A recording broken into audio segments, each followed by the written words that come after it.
Hey, everybody, it's Patrick Escolas with the Banyan Technologies Tire Track podcast.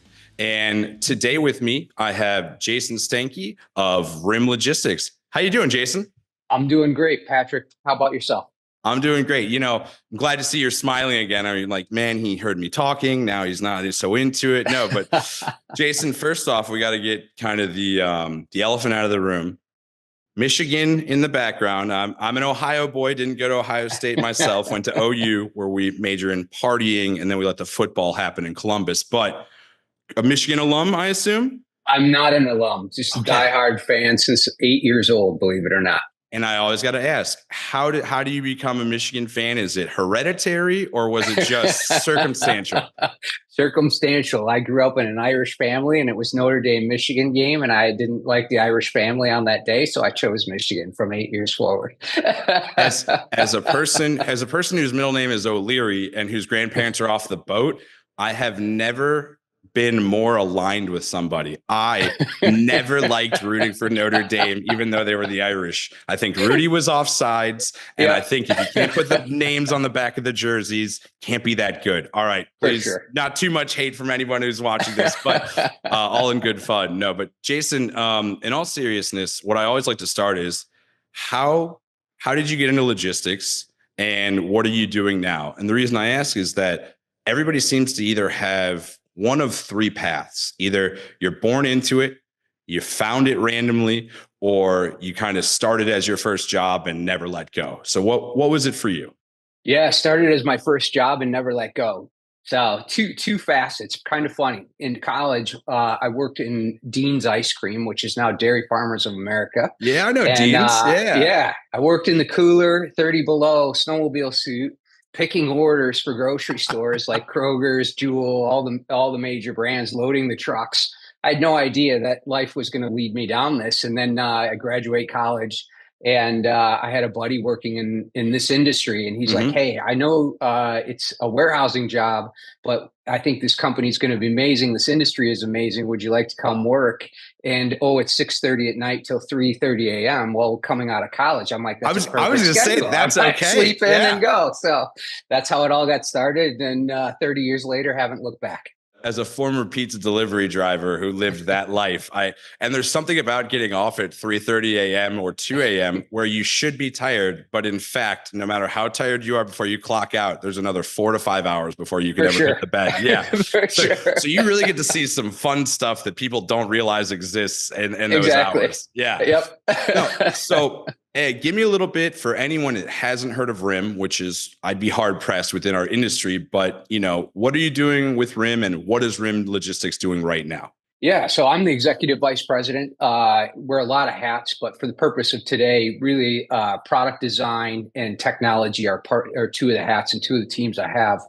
And RIM today is really focused on driving supply chain solutions, whether that's on a domestic U.S., Canada, Mexico front or Hmm. globally. And so we historically have our revenues have been more on the international side. We were born on international, Yeah. but we've really put a great deal of effort and time into being more around North America transportation and what a lot of people refer to as domestic over the last 5 years. Yeah, and you might have alluded to it a bit there before we kind of get more into where AI and technology takes a place. What is the reason for the shift, or maybe just the addition from international to more the domestic space? Is it a sign of the times and reacting to the market, or is it an internal goal? What does that look like for RIM, and why they're trying to play in a bigger space than you were already playing in? We really got into the warehousing side of things back in the early 2010s, and coupled with that became this need to get the goods delivered off of our dock. Right, it used to be a lot Yeah, more B2B back then. It's certainly become B2C at this point. the Amazon And effect. so, yeah, we had a lot of freight coming off our dock going to the U.S., Canada, Mexico, and we said, "Listen, let's try to expand this." And then when COVID hit, near sourcing became, meaning towards the tail end of COVID, people really realized that they had to do more with near sourcing, diversify their supply chain. We kind of had a head start, particularly working with Banyan, and we partnered Mhm. up during COVID. And we decided to continue to invest in this product and make it a core part of our business. Now, when you talk about the supply chain aspect, not just the international versus domestic, and the warehousing makes sense that I hear of many 3PLs that are big enough to kind of, expand in the space. What drives that thought process? Is it, and especially with technology, is it because technology has gotten to a point, or is it more of, hey, we can provide additional value? What comes first, the chicken or the egg? The customer comes first. Yeah, there you go. Good answer. Write that one down. Yeah. So the customer really started asking more of us, right? Or like, listen, Yeah. we don't want to farm this out to your warehouse, or we don't want to farm out. We want to take into your warehouse from the international you're already doing, or so. As we got deeper with our customers, and I like to, one of the reasons I've remained at RIM for as long as I do is I like to use the sentence, we love deep, right? So All we don't right. need 10 million customers. We need customers that we can love deep with. And if you're going to love The deep, you account got to be manager, able the to account handle it, manager in me loves right? that. Yeah, I'm not dialing new Exactly. numbers. I'm just making people like me more, man. That's right. That's right. And so that's really, it wasn't so much the chicken and the egg as it was the ask, right? And so we Okay. continued to get more ask, and we wanted to do it really well for our customers. We didn't just want to say, hey, wake up one day and be like, let's invest in a TMS and let's invest in this product and just send a bunch of salespeople out there and see how we could do. It's been really to help us with the existing customer. And now we do sell the business as a standalone. Okay. And within that, as you were saying, you're getting stuff off your dock, you're getting things international and going against what used to be the NAFTA countries there. Who knows if that's still a thing. Is that something where just nature of the beast you're doing all these modes? Was this something that you and your teams had to go learn some different modes? And how did technology play a role in that, where in the past it was, crap, we got to go find a guy that knows LTL like the back of their hand, or we need a domestic last mile guy that's just on it? How do you go from maybe, you're playing in 2 or 3 sandboxes to, hey, we need to know how this playground works, we need to know what's happening at the library, like how does technology get to that, and how is it still kind of growing? How are you still learning or maybe adapting? Yeah, that's an awesome question. And I'm going to That's try to that's talk my own that's why way around they let that. me talk. It's not the hair. It's the brains that burned it all off. There you go. I love that. That's what's happening in my forehead, I guess. It's too much heat, man. Yeah, You gotta love let it air out. it. So I think, we've had an interesting journey, and I've had an interesting personal journey related to this specific question. I come from sort of this older school of we got to go get the person, and we're operationally focused and right hands on, Hmm. and technology was always sort of trying to catch up, right? Yeah, especially in Mid, logistics in the past. It was, uh, if the tech works, it'll find its way there. And if it doesn't, we've still got a truck and we've still got a phone. We'll figure it out. exactly. I think you can still find people that'll tell you the same thing today, right? Sure.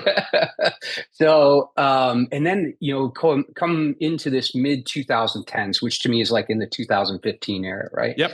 And we started to really become tech forward, meaning we found companies that were very tech savvy, had a lot of great ideas. Yeah. We probably overbought technology at that point in our company because we thought we were smart and we were getting ahead, and all these solutions were out there. That can't And be then unique. That can't be a unique situation either, especially yeah, around that I don't know time. how many people admit it. I'll admit it, right? So That's a great skill right there. yeah. So we get into COVID, and really, we were work from home for a little bit, not our warehouses, but everybody else was. And it really came out that we needed this balance between training humans, and technology, right? And one wasn't going to Hmm. exist without the other. And I would tell you today, the blend, going back sort of the answer to the question, right? It's really a blend of, you need technology is going to continue to evolve. And I think it has caught up in supply chain, to your Hmm. comment a couple minutes ago. But I think you also still have to train people on how this business works and how, be engaged with one another. And if you can figure out the magic in between those two, it's an amazing industry to be in, and an amazing field to work in. And we talk about that melding and bringing people in. What was RIM seeing maybe before the rise of AI and some of the technologies that are really coming to, if not ahead, but have really kind of really carved themselves out to be effective? what changes in either who you're looking for to hire or the onboarding process as a whole? Because as I've talked about here, not just on the AI aspect, but we as an industry are losing these 30, 35 plus people that just have all this tribal knowledge, and you're replacing them with, and nothing against it, because I was this guy, wet, fresh off the street, either, new degree in hand with a student loan that they're like, all right, I better go pay this thing off, or someone that you're just like, hey, I'm willing to work and do anything, but you got to tell me what that anything is going to be. How does technology and AI change that for you and at RIM? Yeah, I don't have the perfect answer yet. I don't think the AI is there where people often advertise it to be, right? It's not a slam on people developing No. AI companies at all. But I think if you're going to take it into this industry and really use it on a day-to-day basis, and Patrick, you might see this yourself, right? Or experience this yourself. It's not like you're just going to throw the keys down and let the AI take over. I mean, Yeah, right? and it's like you said, it's got to be a blending, and very Yeah. much nothing against anyone hawking AI or singing its praises. You're believing the hype, or you're thinking of it at the most optimistic level. Whereas logistics, no matter how optimistic you are, really lives in the what actually happened. It is for sure. Yep. And I think the 35-year-old or tenured employee, right, for the conversation, I think there's a place because we need to figure out like how we're going to make maybe machines grow or partially use a Mm-hmm. machine to help us. I don't think that's going anywhere anytime soon. And we've certainly had our failures at RIM with AI. We were early adapters, meaning going back 6 years, 7 years now, Okay, since we started dabbling into really more optical scanning, things like that, but trying to route it into a makes system and sense. character Yeah. recognition. And it's evolving again. It's getting better, but it's not there. So Starts with minimizing the keystrokes, and then kind of evolves exactly. to how do you learn our process. Yeah, no, that makes Yep. sense. And with that is you're gonna get. Here's what I should ask: where does visibility and security play into that? Because these are words, obviously, that we could have thrown around for the past 25 years and still been relevant. But here we're still talking about it, and there's still more demand for both. How is technology playing a role in that? And how is RIM offering more than 5 years ago? For sure.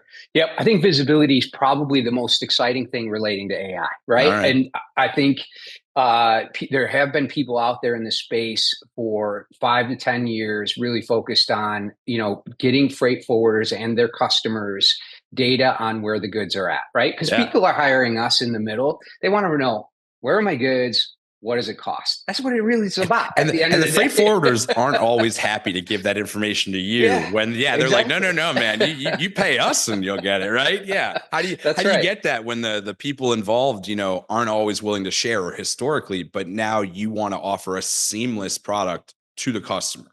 That's right. Global. Yeah. In a warehouse, in a domestic space, in an international space, where's it at? And I want to look at one place and find it, right? Yeah. And so we've spent a lot of time answering part B of your question. Mhm. We spent a lot of time in that space in data aggregation, data quality, working with some AI tools to bring in that global data. Banyan is part of that. We get great data tracking visibility. Where are things? That's Answering that that's two question, right? pluses to Banyan. I'll be keeping That's right. track. And yeah, I'm trying to earn another one, that's so we right. can talk about Michigan, Ohio State more. So, Oh, there we go. Heck yeah. um, but But yeah, the security piece, right? Just so I make sure I complete that. I think please. security is still something that's it isn't as prevalent as you and I would think. I think for Hmm. if I'm moving, these guys, right? I'm probably the security is a big thing, but I Right. think there's other companies that haven't really gone out and looked at the security as in depth as it needs to be, right? It's still, in my Uh, opinion, from the inner workings, there's a lot of opportunity to be more secure on where your freight is and what's going on.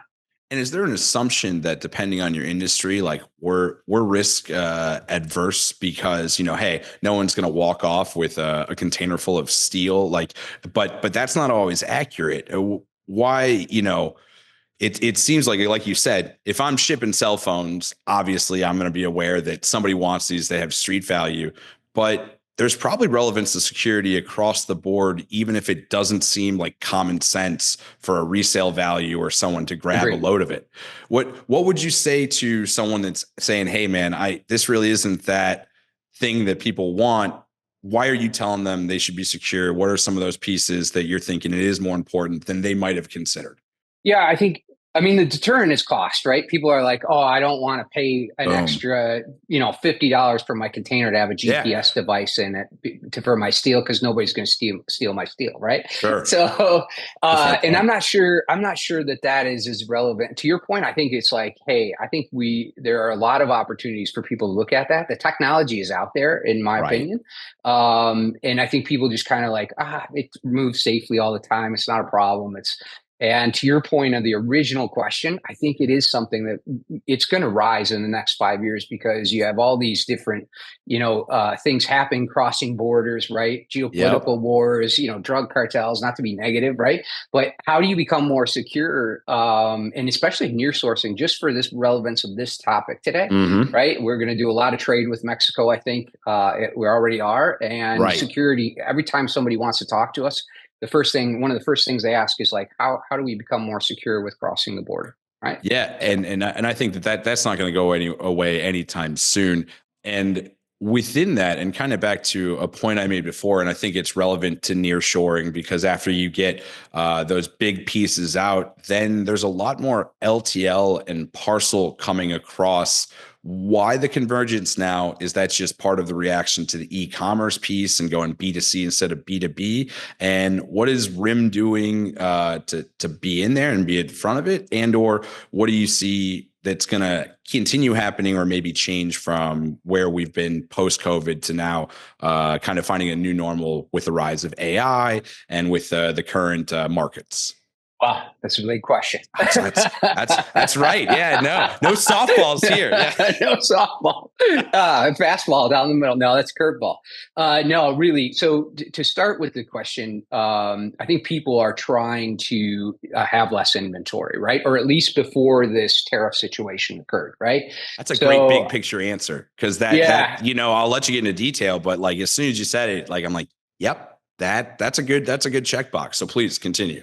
yeah, so I think that was phase one. I think the battle has always been how do I really figure out what the best mode is? Like, is it more parcel? Mm, Can I do this LTL and then spread it out, or does that ultimately lead to longer lead times and more delivery charges? I think one of the things we work on with Banyan, here's three, right? Is really some of the tool sets that our customers are most excited about in the last 6 to 12 months are like, oh, you can help me figure that out. You can help me figure out if yes. parcel and LTL are better, right? We haven't seen that before you, Mm. and we have customers that are generally utilizing that and been excited about that. So I think in the past it's been extremely laborious to try to figure out on a daily or weekly or monthly basis for a factory or shipper, right? Like which one's better, right? You want me Like to look? who's You want going me to to go? look back at a month of? I got 2 more months coming up That's of right. things I got to move, and I got last week's to figure out where they are, man. Yep, you And I got think it. I think that organically brings me to where is the value in the 3PL now versus where it was, and where RIM specific are you trying to position yourself even more? And since we're talking technology and AI, how does that fit into the whole game? Yeah, so I think the value for us is just to continuously have conversations with customers around where pain points are or how are they growing their business. A lot of times, Yeah. I go out with a lot of salespeople, and this is how we were trained. I used to be in sales. You were trained to be like, hey, talk to me about what hurts. What are your pain points? And I think today the conversation for us has been more like, hey, how are you trying to grow your business? What do you want And that to look like? it's a more Right? optimistic It conversation is. too. It's not, man, why does your leg hurt? It's like, wow, can't you imagine how awesome it'd be driving a new Corvette? Like, Exactly. one of those ones you want to talk about a little more. For sure, for sure. And I think if you can engage in that upstream, and then people start thinking like, oh, if I bring this product in, how fast can I turn it? What are my sales channels? And oh, if I Yeah. do, all of a sudden, we're in this new space, influencer market, right? So products go Yeah. out to an influencer, and if they catch fire, how do you actually catch fire with the influence for ship it? It's Wow. one thing to get it Yeah. all Yeah. online. You How do you catch it ship it, fire. Now you right? got a whole Yeah, bunch of people that didn't know your name and now they want it yesterday. And you don't want to do exactly. it bad because they're going to jump on whatever platform and be like, man, I thought I wanted this. And it took That's right. 3,000 days to, exactly. Yeah. No, And that's a the great LTL point. parcel comes into that influencer market because if something Right. catches fire, it could all of a sudden be half a truckload, or it could be, 1,000 parcels going all over the place. And so that type of measure really comes into play in this. No, that's a great point. And what I was going to ask, and I think you answered part of it, is the want to grow and scale. Not that it wasn't there before. Is it more achievable or realistic because of the rise in technology and companies are looking at it more? Whereas before, man, I'd have to hire 40 more people, and now it's like I could hire a team of 5 more. Plus, if I've got this software and this, I can still scale. Why are we talking about scaling, or at least using the word more than we might have in the past now versus, I'll say pre-COVID, just because the world looked a lot different? I think there is certain specific pieces that you can scale and grow today, May 13th, 2025. Yeah. I still think there's a human element in, at least in relation to supply chain and logistics, that you're going to have to grow the team, right? It's that hand to shake, throat to choke. Yeah. One way or another, you want someone to take accountability, or someone that you say, hey, you go be my guy and make sure it is what you said it's going to be. That's right. That's right. I think automation has come in. We don't have 100 people doing track and trace anymore. No, right? you don't want someone spending time and sending an update every 10 minutes. So one of 150 different customers moving that day. Yeah, no, that makes sense. Yeah. That's a big thing. I think accounting things, right? Like, how we get our bills, how we get the bills to the customer, more automation is around there than ever before. So those types of things are scaling. I still think there's still that human element of, people have different needs. Those orders, right? Those shipments, they're different often every day. And so 100%. They don't just fit into a box that says, "Oh, AI, go figure this out." And then there is AI components that help, but it doesn't. It's not Tetris every time. Yeah, you're not you're not just, I can fit this L piece anywhere. Yeah, no, and that's a great point. Right. And I use the Tetris thing. I love it. I worked at UPS for a bit, and I got to use those Tetris skills. I still tell my wife, "Don't pack. I got this. I'll make it fit. I don't care how it doesn't fit on the driveway. I'll get it in there." Love that. Yeah, but I think that's a dad skill you got to have. Otherwise, otherwise you got to hand in the card. No, but with that, I think that, or I know that a common element in everybody I talk to, whether it's on personal calls, work calls, or the podcast, is the human element and the relationship. So with more AI, is the relationship going to be less important or more important specifically? Where could that shift? And we already talked about, you don't need your guy manually sending out all the updates, but where is it important that you still have a person versus the AI relaying the news or having the conversation? Yeah, I think again, I'm one person with an opinion, right? But I still think that's all in logistics. That's all everybody is, and nobody within the industry doesn't have an opinion, and no one's afraid to tell you. That's why I love it. Yeah, for sure. So I think really the relationship still exists. Is how am I going to help you grow your business, right? Yeah. How can I facilitate that? And that isn't, AI is not going to do it. If I punch that into ChatGPT today, how do I grow my business? Like, I'm not going to get the answer. It's going to give you the most generic things you've ever heard. Like, oh, I should sell more. Thank you you so much. Yeah. That's right. So I do think it can help, figure out paths forward. It can help with marketing material and little bits and pieces. But yeah, the relationship's still trying to grow business instead of trying to heal your leg, as you talked about earlier. Yeah. That is critical. And in order to do that, you can't just come in and have zero knowledge. Right. I can't just walk in and be an empty suit. I got to walk in, and I've got to be able to say, look, I've got these technologies. I have these partners. I have these solutions, and it's a menu. You don't have to be a Tetris piece that exactly fits in. Let me help you out with that. And that also comes with the love deep philosophy, right? Like, let me really wrap my arms around and help you, And then, because you're a large 3PL, and if you're not providing this consulting value, then, what differentiates you at all from anyone off the street that says, I can ship things, don't ask questions. Exactly. Yeah. Exactly. And go ahead, please. No, I was going to say that, we call that shipping A to B. Like, I don't even know if that exists anymore. Does that happen? The one-off, right? But that's not who you're investing your long-term in and out everyday relationship with. And I think with that, and I use that a lot, I got to find a better transition. But as we talk about the human element and the technology and even RIM's shift in approach and modes, And with the world constantly changing, especially within logistics, how does regulation come into play? Are we looking at things with more regulatory eyes? Is it just because of COVID, logistics came more into the spotlight because everybody needed their toilet paper, or everybody saw the long lines at the port? And then on top of that, just with regulation, where does sustainability hit in all of that? I had somebody on the other day, and trains, very sustainable, but you don't necessarily can go the train the whole route because you might need someone that doesn't have a train track or don't want to be one of 72 cars, pulled by an engine there. Where does regulation and sustainability hit in this new world and the goals for RIM? So regulation today, I mean, our compliance and regulatory team You're is like, all about, whatever they tell us we have to do, we're doing it. Nah, it's all about tariffs, right? They're like this. They're like hair on fire. There it like is. There's the T word. I wasn't going to say it. You said it first. I'm living it, right? So they're like, what do you mean regulation? It's about tariff changes at the moment. So, but if you really think that through, right? Like it's part of what any regulatory group that's shipping, importing, exporting, right? Doing freight forwarding, they've got to be aware of the tariff situation, the regulation. And so regulation overall, there's a different sort of hot topic on a regular basis, and you've just got to stay on top of it. And some of it's I think this tariff situation is more a catcher's mitt than being proactive, right? What's coming at me, I've got to catch it, and I've got to be able to help the customers, help myself, help anybody involved in that. Right. So I think there is a lot of regulation. We did learn in COVID really about sort of how to do that. Kudos. I've worked closely with, I'll call it Homeland Security because it's overarching TSA. Okay.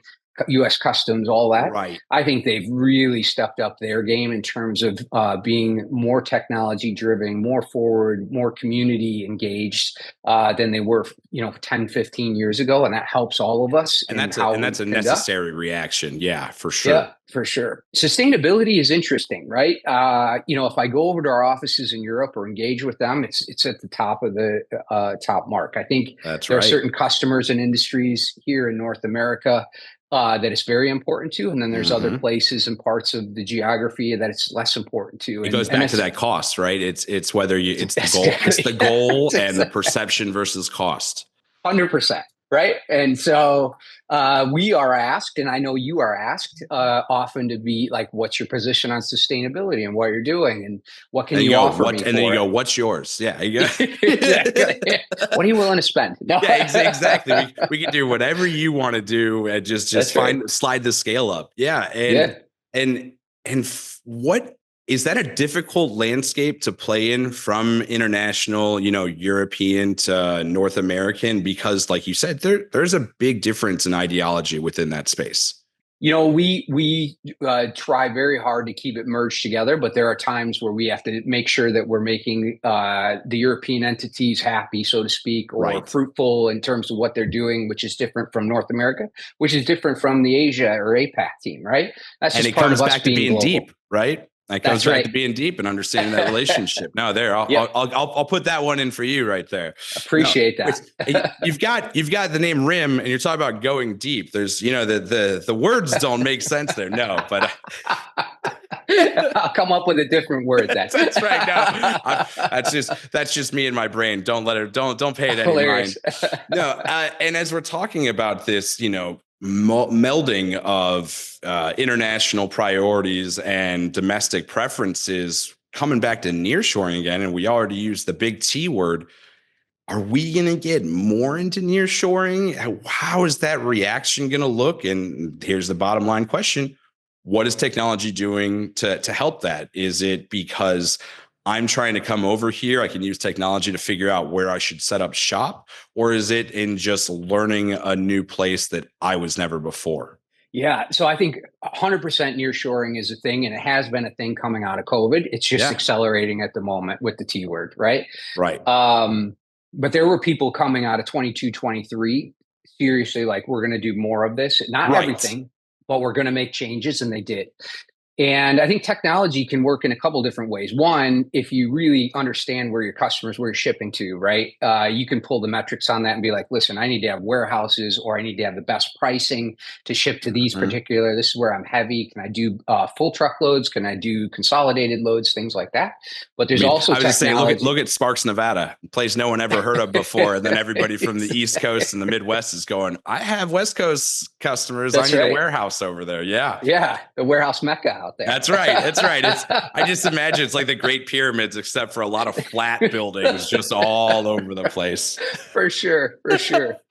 Yep. And I think you're going to see tech, because we're engaged in this, is start to tell or help people understand where they can source from. And it'll start to show Hey, better duty rates, better tariffs, right? Like, and so you might see it, you probably will see this shift of people. If China is the most expensive and Mexico is the least, people will just naturally spend the time and effort mhm. to start to move their sourcing in that fashion, just based on the tariff alone. But then I think to your point here, it's that is the technology the same way that you're looking back 30 days to see how you could have shipped it mode wise. You're probably looking back, hey, if the tariff is going to be this in the upcoming 30 days, or if it was this before, and then technology can update that on the fly. So you're looking for, hey, what was that pricing? Is that still relevant now? Yep, 100%. And with as we've kind of talked about a lot of the topics, so, I had written down and someone else got me the topics, so I'm not smart enough to bring any of that to my head myself. Where does RIM want to go? Obviously, you want to be the 3PL, you want to get deep with your current customers, but where's the future? And we're already talking about the future is now in many ways with technology and AI and what it can do. What's the next step for RIM? What's the next step for you teams that are really kind of at the edge of logistics, growing RIM as far as the modes, and using technology to get there? Yeah, I think for us, we're now diving into vertical strategies. We've sort of flirted with them over the past 5 years, and COVID Hmm. kind of took away the flirtation of that. And we're very much digging into what core verticals can we be good at, or are we good at, that we just haven't marketed ourselves at? What are we already Yeah, doing that we can add value? And so you're going to see us announce some of these vertical strategies here this year. The first one's coming out in June, that we're awesome. very excited about. And the other piece is really continuing to drive this North American transportation product. We think with some of the AI that already exists, and not just AI, overall technology, analytics, helping us understand where the costs are before we even execute. How do Right. we procure trucks, right? Before we even Yeah. execute. And then how do we help people on the nearshore journey, whether that's Mexico, right, or within the United States, or even nearby where we bring it across another border, but truck it in somewhere else. And so I think the international will always be our core product offering, but Hmm. this focus, we've continued to invest in people and tech on this North American transportation product, and that'll be part of that. And those vertical strategies will fit into that, and play a role in that as we announce and come out with those. You don't want to give us early breaking news on what's going on? No, I will get you in trouble, Jason. You're good. It's coming soon. Yeah, there we go. That's I'm good hoping to enough. get invited back. I'll share all on the next one. That'd be perfect. Now, and here's where I let anyone use the platform here. And thank you so much for all the information and the conversation, and putting up with how boring I can be. But here's your opportunity. Talk to my platform, whether it's from Jason's perspective, from RIM's EVP perspective, or someone in logistics, or just as a kid who used to have to wear a snowsuit to get ice cream scooped, or as a hater of Notre Dame. What's your message to the platform from Jason, as I offer you my soapbox? Awesome. Well, first of all, Patrick, thanks for having me on. This was a blast. My face hurts from smiling and laughing with you, so I appreciate that. Yeah. Not every day is smiling and laughing like this. It's amazing. That's the Patrick way. There's both happiness and pain all at the same time. That's right. Yeah. No, today my message is, I know that the industry is going through some challenges with the T word, and I think it's going to actually be fruitful for those of us in logistics and supply chain for the back half of this year. So hang hang tight and keep looking at your technology, but also look at your people equally. Don't think that technology is going to answer everything, but invest in it. And I think the journey's really coming to an age where it's going to be really cool if whether you're coming in brand new or you've been doing this a while like me. So it's awesome. Jason, if you ever get bored of EVPing, that off the top of the head was pretty dang good. You could host one of these podcasts and really impress 20, 25 people an episode. No, Jason, thank you so much. I'm Patrick Ascolis with the Banyan Technologies Tire Tracks presentation, and I hope you'll listen, subscribe, watch, and any of the other things the kids tell you to do at the end of the YouTube and TikTok videos. Thanks, everybody, and thank you, Jason. I really appreciate having you today. Thank you.